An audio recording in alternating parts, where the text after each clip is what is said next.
ನಗರದ ಜಿಲ್ಲಾ ಕಾರ್ಯನಿರತ ಪತ್ರಕರ್ತರ ಸಂಘದ ಕಾರ್ಯಾಲಯದಲ್ಲಿ ನಿರ್ಮಿಸಲಾದ ನೂತನ ಪತ್ರಕರ್ತರ ಸಾಂಸ್ಕೃತಿಕ ಸಭಾಂಗಣವನ್ನ ಸಂಸದ ಡಾಕ್ಟರ್ ಉಮೇಶ್ ಜಾಧವ್ ಅವರು ಉದ್ಘಾಟಿಸಿದರು. ಜಿಲ್ಲಾ ಕಾರ್ಯನಿರತ ಪತ್ರಕರ್ತರ ಸಂಘದ ನೇತೃತ್ವದಲ್ಲಿ ಪತ್ರಿಕಾ ಭವನದಲ್ಲಿ ಆಯೋಜನೆ ಮಾಡಲಾಗಿದ್ದ ಸಮಾರಂಭದಲ್ಲಿ ಭಾಗಿಯಾದ ಸಂಸದ ಡಾಕ್ಟರ್ ಉಮೇಶ್ ಜಾಧವ್ ಅವರು ಸಮಾರಂಭವನ್ನು ಉದ್ಘಾಟಿಸಿ ಮಾತನಾಡಿದರು.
ವರ್ಕೋಹಾಲಿಕ್ ಇದೆ.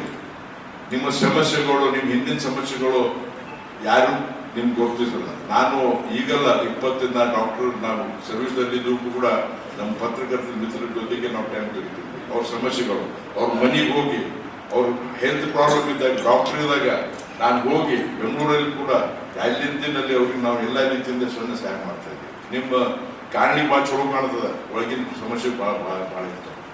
ನಂದು ಇನ್ನೊಂದು ಖಾಯಶ್ ಅದ, ಡಿಸೈರ್ ಅದ.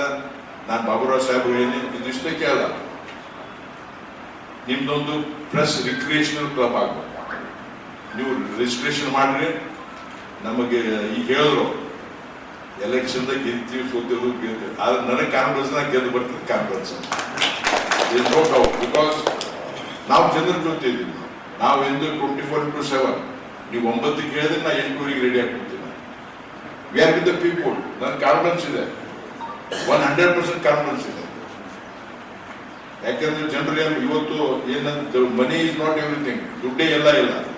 ಇವತ್ತು ಮೋಸ್ಟ್ ಅವೈಲಬಿಲಿಟಿ ಫಾರ್ ಪಾಲಿಟಿಷಿಯನ್, ಯಾರಾದ್ರೂ ಸಕ್ಸಸ್ ಆಗ್ಬೇಕಂತಂದ್ರೆ ಅವ್ರು ಜನರ ಜೊತೆ ಇರಬೇಕು, ಜನರ ಜೊತೆ ಟೈಮ್ ತಗೋಬೇಕು. ಎಲ್ಲ ಕೆಲಸ ಆಗಲ್ಲ, ನಮ್ದು 100% ಆಗಲ್ಲ ಕೆಲಸ. ಆದ್ರೆ ಮನಸಾಪೂರ್ವಕವಾಗಿ ನಾವು ಕೆಲಸ ಮಾಡುವಂತ ಪ್ರಯತ್ನ ಮಾಡಬೇಕು. ಕೆಲಸ ಆಗ್ಬೇಕು. ಆಗಲಿ ಅಂದ್ರೂ ಕೂಡ ನಾವು ಸ್ಪಂದನೆ ಮಾಡಬೇಕು. ಅದು ನಮಗೆ ನನಗದು ನಾನು ಅದು ಯಾಕಂದ್ರೆ ನನಗೆ ಗೊತ್ತಾಗ್ತದೆ ಯಾರು ನಮಗೆ ಸುಳ್ಳು ಹೇಳಿ ತಾರೀಫ್ ಮಾಡೋರು ಇರ್ತಾರೆ, ಮನಸಾಪೂರ್ವಕನು ತಾರೀಫ್ ಮಾಡೋರು ಇರ್ತಾರೆ. ಅದಕ್ಕೆ ನಮಗೆ ಇವತ್ತು ನಾವು ಗ್ರೌಂಡ್ ಲೆವೆಲ್ ಕನೆಕ್ಟೆಡ್ ಇದ್ದೀವಿ. ನಿಮ್ದು ಕೂಡ ಒಳ್ಳೆ ಒಂದು ರಿಕ್ರಿಯೇಷನ್ ಕ್ಲಬ್ ಹಾಕಬೇಕು. ಬೆಂಗಳೂರು ರಿಕ್ರಿಯೇಷನ್ ಕಬ್ಬನ್ ಪಾರ್ಕ್ನಾಗ ಏನದ ಆ ತರ ಆಗಬೇಕು. ನಾನು ನಿಮ್ಗೆ ಆಶ್ವಾಸನೆ ಕೊಡ್ತೀನಿ, 100% ನಿಮ್ಗೆ ರಿಜಿಸ್ಟ್ರೇಷನ್ ಮಾಡ್ರಿ. ನಿಮ್ಗೆ ಸರ್ಕಾರಿ CA ಲ್ಯಾಂಡ್ ಕೊಡ್ಸ್ಕೊಡ್ತೀವಿ. ಅಲ್ಲಿ ಫಸ್ಟ್ ಕ್ಲಾಸ್ ನಾ ಹೇಳಿ ನಮ್ಗೆ ಒಂದು ಮೆಂಬರ್ ಮಾಡ್ರಿ ಅಂತ ಹೇಳಿ ನಾನು. ಯಾಕಂದ್ರೆ ನೀವು ನಿಮ್ಮ ಫ್ಯಾಮಿಲಿ ಮೆಂಬರ್ಸ್, ನೀವು ಇರ್ಲಾರ್ದಾಗ ನಿಮ್ಮ ಮಕ್ಕಳು, ನಿಮ್ಮ ಫ್ಯಾಮಿಲಿ ಮೆಂಬರ್ಸ್ ಅಲ್ಲಿ ಕೂತಿ ಅಲ್ಲಿ ಸ್ವಲ್ಪ ಪೇಪರ್ಸ್, ಮ್ಯಾಗಝಿನ್ಸ್, ಮತ್ತೆ ಸ್ವಲ್ಪ ಎಲ್ಲ ಸೋಷಿಯಲ್ ಆಕ್ಟಿವಿಟೀಸ್, ಕಲ್ಚರಲ್ ಆಕ್ಟಿವಿಟೀಸ್, ನಿಮ್ಮ ಫ್ಯಾಮಿಲಿ ನೀವು ಹೊರಗೆಲ್ಲರೂ ಕೂಡ ನಿಮ್ಮ ಒಂದು ಫ್ಯಾಮಿಲಿಯಾಗಿ ಎಲ್ಲ ಪತ್ರಕರ್ತರು ಒಂದಾಗಿ ನಿಮ್ಮಂತೊಂದು ಕೆಲಸ ಆಗ್ಬೇಕಂತ ಹೇಳಿ ನಮ್ಮ ಆಸೆ ಇದೆ. ನಾನು ಪೂರ್ತಿ ನಿಮ್ಗೆ ಇದ್ರ ಬಗ್ಗೆ ಸಹಾಯ ಮಾಡ್ತೇನೆ. ಇದ್ರ ಬಗ್ಗೆ ನಾವು ವರ್ಕೌಟ್ ಮಾಡೋಣ. ಯಾಕಂದ್ರೆ ನಾವು ಇರ್ತೀವಿ, ಹೋಗ್ತೀವಿ. Politicians are not permanent. ಆದ್ರೆ ನೀವು ಪರ್ಮನೆಂಟ್ ಸಮಾಜ ಸೇವೆ ಮಾಡೋರು ನೀವು ಪರ್ಮನೆಂಟ್ ಇದ್ದೀರಿ. ನಮ್ಮ ಈ ಪ್ರಜಾಪ್ರಭುತ್ವದಲ್ಲಿ ಪವರ್ಫುಲ್ ಸ್ತಂಭ ಯಾವ್ದಂದ್ರೆ ಪತ್ರಿಕಾ ರಂಗ, ಪತ್ರಿಕಾ. ಅದಕ್ಕೆ ನಿಮ್ಮ ಜೊತೆ ನಾವು ಇರ್ತೀವಿ. ನನಗೆ ಇವತ್ತು ಭಾಳ ಖುಷಿ ಆಗ್ತದೆ. ನಿನ್ನೆ ನಾನು ಮಲ್ಕೇಡಲ್ಲಿ ಒಂದು ಸೀರಿಯಸ್ ಪೇಷಂಟ್ಗೆ ನಾನು ಅಡ್ಮಿಟ್ ಮಾಡಿ, ನಾನು ನಮ್ಮ BJP ಪಾರ್ಟಿ ಆಫೀಸಿಗೆ ನೀವೆಲ್ಲ ಕೂತಿದ್ರಿ. ನಾನು ಒಂದು 10 ನಿಮಿಷ ಲೇಟ್ ಬಂದೆ. ನನ್ನ BP ಭಾಳ ರೇಜ್ ಆಗಿತ್ತು. ಯಾಕಂದ್ರೆ ನಾನು ಯೂಶಲಿ ಲೇಟ್ ಬರಲ್ಲ. ಅದು ಪರಿಸ್ಥಿತಿ ಏನ್ಬೇಕು, ನಾನು ಬಂದ ಕೂಡಲೇ ದಾರ್ಯಾಗ ನನಗೆ ಟಿಕೆಟ್ ಅನೌನ್ಸ್ ಆಯ್ತು. ಅನೌನ್ಸ್ ಆದ ಕೂಡಲೇ ಫಸ್ಟ್ ನೀವು ನಿಮ್ಮ ಜೊತೆ ಸಂದರ್ಶನ ಆಗ್ಯದ. ನಾನು ಮಲ್ಕೇಡಲ್ಲಿ ಒಂದು ಪುಣ್ಯದ ಕೆಲಸ ಅಂದ್ರೆ ಬಳಿಕ ಮಾತನಾಡಿದ ಕಲಬುರಗಿ ಜಿಲ್ಲಾ ಕಾರ್ಯನಿರತ ಪತ್ರಕರ್ತರ ಸಂಘದ ಜಿಲ್ಲಾಧ್ಯಕ್ಷರಾದ ಬಾಬುರಾವ್ ಯಡ್ರಾಮಿ ಅವರು ಸಂಸದ ಡಾಕ್ಟರ್ ಉಮೇಶ್ ಜಾಧವ್ ಅವರು ಕೊಟ್ಟ ಮಾತಿನಂತೆ ಪತ್ರಕರ್ತರ ಸಭಾಂಗಣ ನಿರ್ಮಾಣಕ್ಕೆ ಅನುದಾನ ನೀಡುವ ಮೂಲಕ ನುಡಿದಂತೆ ನಡೆದಿದ್ದಾರೆ ಎಂದು ಅಭಿಪ್ರಾಯ ವ್ಯಕ್ತಪಡಿಸಿದ್ದಾರೆ.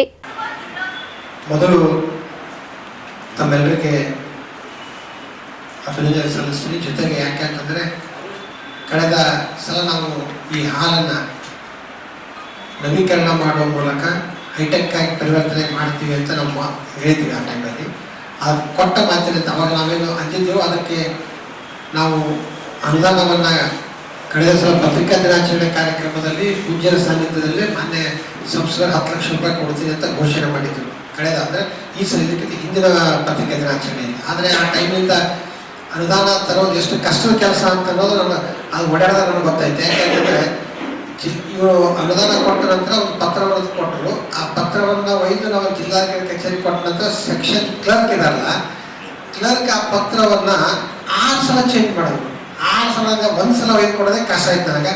ಮುಂದೆ ದಯವಿಟ್ಟು ನನ್ನ ಕೆಲಸ ಆಗಲಿಲ್ಲ ಅಂತ ಶೇರಿಕಾರ್ ಅವರಿಗೆ, ಅಕ್ರಮ್ ಅವರಿಗೆ, ರೇವಣಸಿದ್ಧ ಬಡ ಅವರಿಗೆ ಒಂದು ಸಲ ರೇವಣಸಿದ್ಧ ಬಡ ನಾನು ಹೆಚ್ಚು ಕಡೆ 3 ಸಲ ಒಂದೇ ದಿವಸ ಪತ್ರವನ್ನು ಬದಲಾಯಿಸಿ ಒಯ್ದು ಸಹಿ ಮಾಡಿಸೋದಾದ್ರೆ ಒಂದೇ ದಿವಸ ಒಂದೇ ಪತ್ರ 3 ಸಲ ಜಾಗ ಎಲ್ಲರಿಗೂ ಬರ್ತೀನಿ. ಕಡೆಗೆ ಯಾವ್ದಾದ ರಿಂಗ್ ರೋಡ್ ಅಂತ ವಿಸ್ತಾರ ಹೊಟ್ಟದ ಯಾವುದೋ ಕಾರ್ಯಕ್ರಮದಲ್ಲಿ ಭಾಗಿ ಕಡೆಗೆ ಅಲ್ಲಿ ಮಾಡಿಸೋದು ಯಾರು ರೇವಣಸಿದ್ಧ ಬಡ ಅಂದರೆ ಅನುದಾನವನ್ನು ತರಲಿಕ್ಕೆ ಕೆಲಸ ಮಾಡಲಿಕ್ಕೆ ಭಾಳ ನಮ್ಮ ಸಂಘಟ ಸಾಧ್ಯ ಅಂತ ಅಕ್ರಮ್ ಅವರಿಗೆ, ಶೇರಿಕಾರ್ ಅವರಿಗೆ ಮತ್ತು ಬಡ ಅವರಿಗೆ ನಾನು ಮೊದಲು ಅವರಿಗೆ ಅಭಿನಂದನೆ ಸಲ್ಲಿಸ್ತೀನಿ. ಮತ್ತು ನಾನು ಅನುದಾನ ಕೊಟ್ಟಂಥ ಸಂಸದರಿಗೆ ನಾನು ಕೃತಜ್ಞತೆ ಸಲ್ಲಿಸ್ತೀನಿ. ಇನ್ನೂ ಏನಾದರೂ ಒಂದಿಷ್ಟು ಇದೇ ಅವಧಿ ಏನಾದರೂ ಅನುದಾನ ಉಳಿದಿದ್ರೆ ಮಾನ್ಯ ಸಂಸದರ ಮನವಿ ಇದೆ. ಹಿಂದಿನ ಯಾಕೆ ಚುನಾವಣೆ ಇನ್ನು ಹೆಚ್ಚು ಕಡಿಮೆ 4-5 ದಿವಸದಲ್ಲಿ ಘೋಷಣೆ ಆಗೋ ಸಾಧ್ಯತೆ ಇದೆ. ಹೆಚ್ಚು ಕಡಿಮೆ 18ನೇ ತಾರೀಕು ಆಗ್ಬೋದು.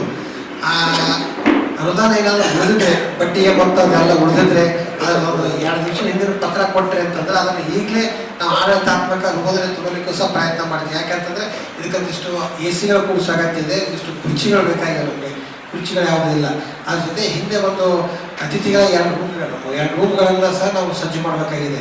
ಅಲ್ಲಿ 2 ರೂಮ್ ಕಟ್ಟಿಸಿಟ್ಟಿದ್ದೀವಿ, ಅದೇನಿಲ್ಲ. ಅಲ್ಲಿನೂ ಈ ಫರ್ನಿಚರ್ಸ್ ವರ್ಕ್ ಅಲ್ಲೂ ಇಲ್ಲ. ಅದ್ರ ಜೊತೆಗೆ ಇನ್ನೊಂದು ಏನಪ್ಪ ಅಂತಂದರೆ ನಮ್ದು ಇನ್ನೊಂದು ಆಶಯ ಏನಂತಂದರೆ ಕೆಳಗಡೆ ಸುದ್ದಿಗೋಷ್ಠಿ ನಡೀತದೆ ದಿನಾಲು. ಆ ಸುದ್ದಿಗೋಷ್ಠಿ ನಡೀತಕ್ಕಂಥ ಸಭಾಂಗಣವನ್ನು ಇದಕ್ಕಿಂತಲೂ ಅತ್ಯಾಧುನಿಕವಾಗಿ ಹೈಟೆಕ್ ಆಗಿ ನವೀಕರಣ ಮಾಡಬೇಕು ಅಂತ ಪ್ಲ್ಯಾನ್ ಮಾಡಿದ್ದೀವಿ. ಅದಕ್ಕಾಗಿ ತಾವೆಲ್ಲರೂ ಸಹಾಯ ಸಹಕಾರ ನೀಡಬೇಕು ಅಂತ ಹೇಳ್ಕೊಡ್ತಾ ವಿಶೇಷವಾಗಿ ನಾವೇನಪ್ಪ ಅಂತಂದರೆ ಅನುದಾನ ಉಳಿದಿದ್ರೆ ಅದಷ್ಟು ಕೊಟ್ಟರೆ ಅವರಿಗೆ ಹೀಗೆ ಸ್ಟಾರ್ಟ್ ಮಾಡಬೇಕು. ನಾನು ಸಂಸ್ಥೆ ರಿಕ್ವೆಸ್ಟ್ ಮಾಡ್ಬೋದು ಇಲ್ಲಿ ಉಳಿದಕ್ಕೆ ಕೊಟ್ಟರೆ ಅಂತ. ಅದ್ರ ಜೊತೆ ನಾವು ಒಂದಿಷ್ಟು ಶಾಸಕರಿಗೆ ಸಹ ಅಪ್ರೋಚ್ ಆಗಿ ನಿಮ್ಮ ಶಾಸಕ ನಿಧಿಯಲ್ಲಿ ಅನುದಾನ ಕೊಟ್ಟರೆ ಅಂತ ಕೋರಿದ್ವಿ. ತದನಂತರ ಸಮಾರಂಭವನ್ನುದ್ದೇಶಿಸಿ ಶ್ರೀಶೈಲ ಸಾರಂಗಧರ ದೇಶಿ ಕೇಂದ್ರ ಸ್ವಾಮೀಜಿಗಳು ಹಾಗೂ ಜೆಡಿಎಸ್ ಜಿಲ್ಲಾಧ್ಯಕ್ಷ ಬಾಲರಾಜ್ ಗುತ್ತೇದಾರ್ ಅವರು ಮಾತನಾಡಿದರು. ಪತ್ರಿಕಾ ರಂಗ 4ನೇ ಅಂಗ. ಇಂಥ ಒಂದು ಪತ್ರಿಕಾ ಭವನದಲ್ಲಿ ಇವತ್ತು ನಮ್ಮ ಉಮೇಶ್ ಜಾಧವ್ ಅವರು ತಮ್ಮ ಅನುದಾನದಲ್ಲಿ 12 ಲಕ್ಷ ರೂಪಾಯಿಯನ್ನು ಕೊಟ್ಟಿದ್ದಾರೆ. ಇವರನ್ನು ನೋಡಿದ್ರೆ ನನಗೆ ಕಡಕೋಳ ಮಳೆಗಾಳಪ್ಪನ ಪದ್ಯ ನೆನಪಾಗ್ತದೆ. ಉಂಡುವುದು ಹುಟ್ಟುವುದು ನಿನ್ನ ಹೊಟ್ಟಿಗಾಯಿತು, ದಾನ ಕೊಟ್ಟಿದ್ದು ದಾನಿ ಬುದ್ಧಿಗಾಯಿತು, ಈಗ ಕೊಟ್ಟಿದ್ದು ಉಮೇಶ್ ಜಾಧವ್ ಅವರ ಹೊಟ್ಟಿಗಾಯಿತು ಅಂತ. ಇದು ಬಹಳ ಸೂಕ್ಷ್ಮ ಪದ. ಉಂಡುವುದು ಹುಟ್ಟುವುದು ನಿನ್ನ ಹೊಟ್ಟಿಗಾಯಿತು, ದಾನ ಕೊಟ್ಟಿದ್ದು ದಾನಿ ಬುದ್ಧಿಗಾಯಿತು, ಮುಂದಿನ ಹೊತ್ತಿಗಾಯಿತು, ಮುಂದಿನ ದಿನಮಾನಕ್ಕೆ ಶುಭವಾಗಲಿ ಅಂತ ಹಾರೈಸ್ತಾ ಇದ್ದೇವೆ ಉಮೇಶ್ ಜಾಧವ್ ಅವರಿಗೆ. ಯಾಕಂದ್ರೆ ಇಂಥ ಪತ್ರಿಕಾ ಭವನಕ್ಕೆ ಕೊಟ್ಟರೆ ಬಹುತೇಕ 1000 ಮಠಗಳಿಗೆ, 1000 ಮಂದಿರಗಳಿಗೆ, ಮಸೀದಿಗಳಿಗೆ ಕೊಡೋದು ಅಷ್ಟೇ, ಇಂಥ ಪತ್ರಿಕಾ ಭವನ ಕೊಡೋದು ಅಷ್ಟೇ.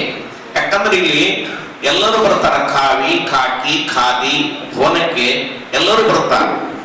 ಆದರೆ ನಮ್ಮ ಬಾಬುರಾವಣ್ಣ ಯಡ್ರಾಮಿ ಅವರು ಒಳ್ಳೆ ಕೆಲಸವನ್ನ, ಅಧಿಕಾರ ಬರ್ತದ, ಅಧಿಕಾರ ಹೋಗ್ತದ, ಅಧಿಕಾರ ಮುಖ್ಯ ಅಲ್ಲ, ಯಾವ ಅಧಿಕಾರದಲ್ಲಿ ಏನು ಕೆಲಸ ಆಗಿದೆ ಅನ್ನೋದು ಮುಖ್ಯ ಅಲ್ಲ. ಅಂತ ಕೆಲಸವನ್ನ ನಮ್ಮ ಬಾಬುರಾವ್ ಯಡ್ರಾಮಿ ಅಣ್ಣವರು ಮಾಡಿದ್ದಾರೆ. ಅವರಿಗೆ ಧನ್ಯವಾದಗಳು ಅರ್ಪಿಸ್ತಾ ಇದ್ದೇನೆ ನಾನು. ಯಾಕಂದ್ರೆ ಇನ್ನು ಸರ್ಕಾರದ ನಮ್ಮಲ್ಲಿ MLCಗಳು ಬಹಳ ಮಂದ್ಯಾರ, MLAಗಳು ಬಹಳ ಮಂದ್ಯಾರ. ಅನುದಾನ ಬಹುತೇಕ ನನಗಿಷ್ಟು ಮಟ್ಟಿಗೆ ರಾಜ್ಯ ಮಟ್ಟದಲ್ಲಿ ಬೆಂಗಳೂರು ಬಿಟ್ಟರೆ ಕಲಬುರಗಿನೇ ಪತ್ರಿಕಾ ಭವನ ದೊಡ್ಡದಾಗಬೇಕು, ಅಂತ ಒಂದು ಭವನವನ್ನು ಇಲ್ಲಿ ಆಗಬೇಕು, ಅಷ್ಟು ಜನ ನಮ್ಮಲ್ಲಿದೆ.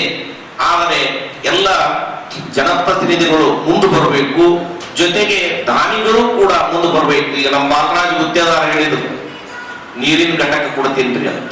ಇದು ಬಹಳ ದೊಡ್ಡ ಗುಣ. ಯಾಕಂದ್ರೆ ಬಂದವರಿಗೆ ವಿಶೇಷ ನೀರು ಬಹಳ ಮುಖ್ಯವಾಗಿರ್ತಕ್ಕಂಥದ್ದು.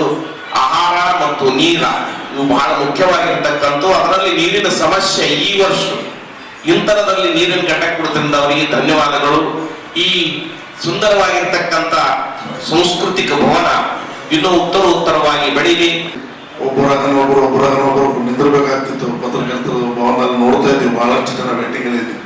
ಈಗ ಎರಡೆರಡು ಆಗಿದ್ದರಿಂದ ಅನುಕೂಲ ಆಗಲಿದೆ ಮತ್ತು ಅನೇಕ ಸಣ್ಣ ಸಣ್ಣ ಕಾರ್ಯಕ್ರಮಗಳು ಕೂಡ ಇಲ್ಲಿ ಮಾಡಬಹುದೆಂಬ ಒಂದು ನಿರೀಕ್ಷೆಯಲ್ಲಿ ನಮ್ಮಂತ ಎಲ್ಲ ರಾಜಕಾರಣಿ ಆಗಿರ್ಬೋದು ಅಥವಾ ಅನೇಕ ಏನು ಪತ್ರಕರ್ತರು ನಿಮಗೆ ಪ್ರೆಸ್ ಮೀಟ್ ಮಾಡಕ್ಕೆ ಬಂದಂಥವ್ರಿಗೆ ಅನುಕೂಲ ಆಗಲಿದೆ ಎಂಬ ಮಾತುಗಳನ್ನು ಈ ಸಂದರ್ಭದಲ್ಲಿ ಹೇಳಿ, ಇವತ್ತು ಜಾಧವ್ ಸಾಹೇಬರು ಕೂಡ ಹೇಳಿದ್ರು ನೀವು ಏನೊಂದು ಮಾಡಬೇಕು ಇಲ್ಲಿ ಅಂತಂದ್ರೆ ಖಂಡಿತವಾಗಿ ನಾನು ಇಲ್ಲಿ ಕೆಳಗಿಂದ ಮತ್ತು ತೆಳಗಡೆಯಿಂದ ಮತ್ತು ಮೇಗೆ ಎರಡು ಕಡೆ ನೋಡ್ತಾ ಇದ್ದೀನಿ. ಒಂದು ಕುಡಿಯುವ ನೀರಿನ ಒಂದು ವ್ಯವಸ್ಥೆ ಇಲ್ಲ, ಅದಕ್ಕೆ ಒಂದು filter water with cool temperature ಇರೋಂಥ ಒಂದು ಒಳ್ಳೆ ಕ್ವಾಲಿಟಿ ಕಂಪ್ನಿದು ನನ್ನ ವತಿಯಿಂದ ಒಂದು ಇನ್ಸ್ಟಾಲೇಷನ್ ಅತಿ ಶೀಘ್ರದಲ್ಲಿ ಖಂಡಿತವಾಗಿ ನಾನು ಮಾಡ್ತೀನಿ ಅಂತ ಮಾತನಾಡಿ ಮುಂದಿನ ದಿನಮಾನದಲ್ಲಿ ಹೇಳೋರು ಅಣ್ಣವ್ರು ಹೇಳಿದ್ರು ನನಗೆ ಏನಾದ್ರು ಅಧಿಕಾರ ಸಿಕ್ತಂದ್ರೆ ಸೆಂಟ್ರಲೈಸ್ ಎಸಿ ಮಾಡಿಕೊಡೋಂಥ ಜವಾಬ್ದಾರಿಗಳು ಕೂಡ ನಾನು ಮಾಡ್ತೀನಿ ಈ ಸಂದರ್ಭದಲ್ಲಿ ಹೇಳಿ ತಮ್ಮೆಲ್ಲರ ಪ್ರೀತಿ ವಿಶ್ವಾಸ, ನಾನು ಇನ್ನೂ ಸಣ್ಣವರಿದ್ದೀನಿ, ನಿಮ್ಮಿಂದ ಬಹಳಷ್ಟು ಕಲಿಬೇಕಾಗಿದೆ.